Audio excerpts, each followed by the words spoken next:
कल्कि अवतार के इन 4 जिंदा सबूतों को देखकर हिली पूरी दुनिया।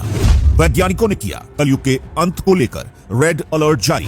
भगवान कल्कि के 4 जिंदा सबूत आपका दिमाग हिला देंगे, क्योंकि उत्तर प्रदेश के इस गांव में ही हो चुका है कल्कि अवतार का जन्म। दोस्तों, कलयुग का अंत करने के लिए भगवान विष्णु अपना 10वां अवतार यानी कल्कि अवतार लेंगे और सफेद घोड़े पर बैठकर अपनी आग उगलती तलवार से पापियों का अंत कर देंगे। लेकिन दोस्तों, कहते हैं कि ऐसा कलयुग के अंत में होगा। लेकिन दोस्तों, हम आपसे कहते हैं कि भगवान विष्णु का कल्कि अवतार न सिर्फ धरती पर आ चुका है, बल्कि उसके 4 जिंदा सबूत भी अब दुनिया के सामने आ चुके हैं, जिसे देखकर दुनिया भर के वैज्ञानिकों के पसीने छूट चुके हैं। और दोस्तों, एक तरह से कहा जाए तो पूरी दुनिया में रेड अलर्ट घोषित होने ही वाला है, क्योंकि दोस्तों अब वैज्ञानिकों को भी लग रहा है कि जल्द ही कलयुग का अंत हो जाएगा।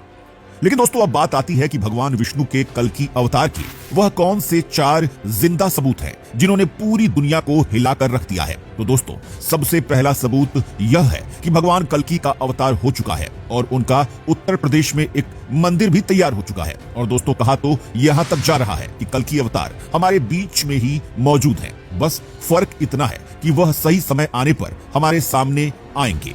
और दोस्तों, यही नहीं, भागवत पुराण में कल्कि अवतार को लेकर उस जगह का नाम भी बताया गया है जहां पर कल्कि अवतार जन्म लेंगे। और दोस्तों, वह जगह उत्तर प्रदेश के मुरादाबाद जिले के संभल गांव में बताई गई है। साथ ही दोस्तों, आप यकीन नहीं कर पाएंगे, लेकिन एक मंदिर में जहां कल्कि अवतार की घोड़े की मूर्ति मौजूद है, उसमें खुद पुजारी ने हलचल होने का दावा किया है। और पुजारी ने यहां तक कह दिया है कि यह घोड़ा धीरे धीरे अब जिंदा हो रहा है।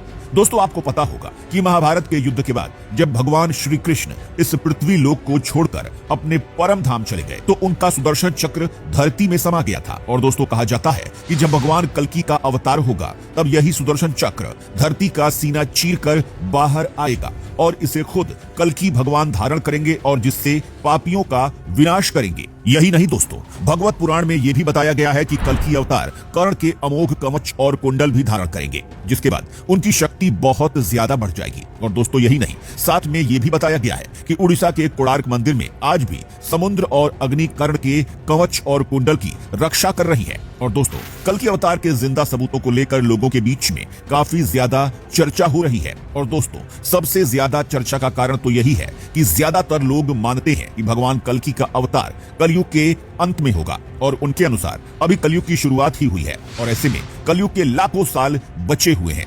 लेकिन दोस्तों, हम आपको बता दें कि भगवान कल्कि का अवतार समय की सीमा से परे है और भगवान अपनी मर्जी के अनुसार किसी भी वक्त धरती पर अवतार ले सकते हैं। और दोस्तों, ये कहना पूरी तरह से गलत होगा कि भगवान विष्णु कल्कि का अवतार कलयुग के अंत में ही लेंगे। दोस्तों, ये भी हो सकता है कि भगवान विष्णु ने कल्कि का अवतार ले लिया हो और वह अभी सही वक्त का इंतजार कर रहे हो। और दोस्तों, ये भी हो सकता है कि भगवान परशुराम कल्कि अवतार को अस्त्र विद्या और शास्त्रों का ज्ञान दे रहे हो और कलि पुरुष नाम के राक्षस से लड़ने की रणनीति तैयार कर रहे हो।